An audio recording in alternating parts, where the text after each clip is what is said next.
langsung dalam suatu ikatan untuk tujuan pendidikan dan pengajaran. Selain itu, ada salah satu pendapat para tokoh menurut Suyadi dan Ahmadi pada Jamara tahun 2000 halaman 11 tentang pengertian interaksi edukatif adalah suatu gambaran hubungan aktif dan dua arah antara guru dan murid untuk tujuan pendidikan. Adapun ciri-ciri interaksi edukatif yaitu yang pertama, interaksi edukatif mempunyai tujuan. Yang kedua, interaksi edukatif mempunyai prosedur yang direncanakan untuk mencapai tujuan. Yang ketiga, interaksi edukatif ditandai dengan penggarapan materi khusus.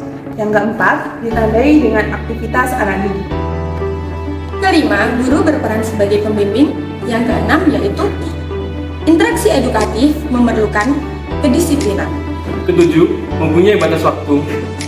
Dan yang terakhir, diakhiri dengan evaluasi. Dalam proses belajar mengajar sebagai suatu sistem interaksi, maka kita akan dihadapkan sejumlah komponen-komponen. Tanpa adanya komponen-komponen tersebut, maka tidak akan terjadi proses interaksi edukatif antara peserta didik dan pendidik. Berikut adalah komponen-komponen interaksi edukatif. Yang pertama, tujuan. Tujuan merupakan hal yang pertama kali harus dirumuskan dalam kegiatan interaksi edukatif. Yang kedua, bahan pelajaran. Bahan pelajaran adalah unsur inti dalam kegiatan interaksi edukatif. Sebab tanpa pelajaran, proses interaksi edukatif tidak akan berjalan lancar. Yang ketiga, metode. Metode adalah suatu cara yang digunakan dalam mencapai tujuan yang telah ditetapkan. Yang keempat, kegiatan belajar mengajar. Kegiatan belajar mengajar adalah inti dari kegiatan dalam pendidikan yang telah diprogramkan dan akan dilaksanakan dalam kegiatan belajar mengajar. Kelima yaitu alat. Alat adalah segala sesuatu yang dapat digunakan dalam rangka mencapai tujuan pembelajaran. Kemudian keenam yaitu sumber. Sumber belajar dapat diperoleh di mana saja, contohnya seperti sekolah, di pusat kota, di pedesaan, dan lain sebagainya. Ketujuh, evaluasi. Evaluasi adalah suatu kegiatan yang dilakukan untuk mendapatkan data tentang sejauh mana keberhasilan anak didik dalam belajar dan keberhasilan guru dalam mengajar. Dan yang terakhir, kegiatan yang jelas. Ada beberapa faktor yang mendasari terjadinya proses interaksi edukatif, yaitu diantaranya sebagai berikut. Yang pertama, faktor tujuan. Di dalam tujuan pendidikan dan pengajaran terdapat beberapa tujuan pendidikan, yaitu tujuan umum dan tujuan khusus. Di antaranya yaitu sebagai berikut. Yang pertama, tujuan kognitif. Yang kedua, tujuan afektif. Dan yang terakhir yaitu tujuan psikomotorik. Kedua, faktor guru dan peserta didik. Guru dan peserta didik adalah dua subjek dalam proses interaksi pengajaran. Guru sebagai pihak awal yang berinisiatif memulai pengajaran. Yang kedua adalah peserta didik sebagai pihak yang mendapatkan manfaat dari proses pengajaran tersebut. Yang ketiga, faktor metode. Metode suatu cara kerja yang sistematik dan umum, yang berfungsi sebagai alat untuk mencapai tujuan. Semakin baik suatu metode, semakin efektif dalam mencapai tujuan. Keempat, faktor situasi. Situasi adalah suasana belajar atau suasana kelas pengajaran, termasuk keadaan kelas, keadaan peserta didik, keadaan cuaca, dan keadaan guru. Faktor alat dan peralatan. Alat dan peralatan adalah segala sesuatu yang digunakan dalam mencapai tujuan pembelajaran. Dan yang terakhir, faktor evaluasi. Faktor evaluasi adalah suatu kegiatan yang dilakukan untuk mendapatkan data tentang sejauh mana keberhasilan anak didik dalam belajar dan keberhasilan guru dalam mengajar.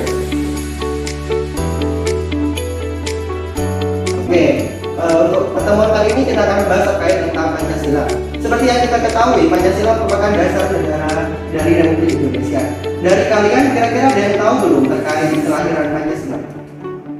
Saya Pak. Iya, silakan. Itu hari lahirnya Pancasila itu tanggal 1 Juni 1945. Oke, tepuk tangan untuk Mbak Ina sebenarnya. Ini Pak, gimana ya terkait pembangunan di kelas itu udah maju nggak terkait anak didik? Oh, untuk kelas yang saya aku, kelas B. Iya. Oh, anak-anak itu sudah mulai bisa mengikuti siswa RPP, tapi ada beberapa anak yang belum bisa mengikuti. Tapi insya Allah kedepannya bisa. Oh, oke, berarti kita nanti tinggal pengembangan Iya. teori pembelajaran dia aja. Siap. Ini bagaimana nih ini mengenai fasilitas di kelas ini menurut penjenengan apakah sudah memenuhi Pak?